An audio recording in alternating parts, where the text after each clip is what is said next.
There tend to be very many differences and stereotypes between Canadians and Americans.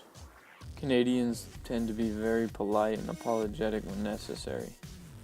Americans, on the other hand, will probably fight you before they'll admit that they're wrong.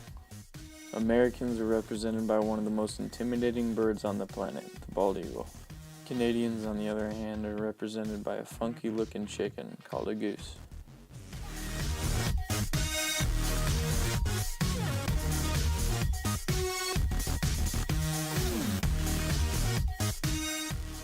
Americans will tell you that they live in the best country in the world, while Canadians will apologize for being the best country in the world.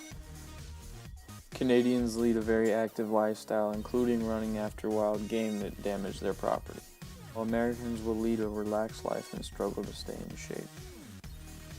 Americans will refuse to give up their guns until the day they die.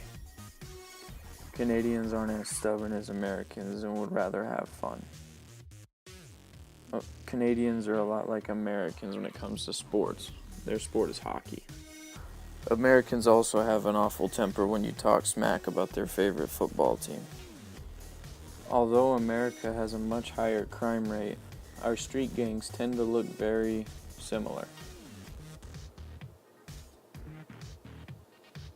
Canada is thought of as a wild place full of lumberjacks and grizzly bears by Americans, whereas Americans are thought of as lazy and uptight by Canadians.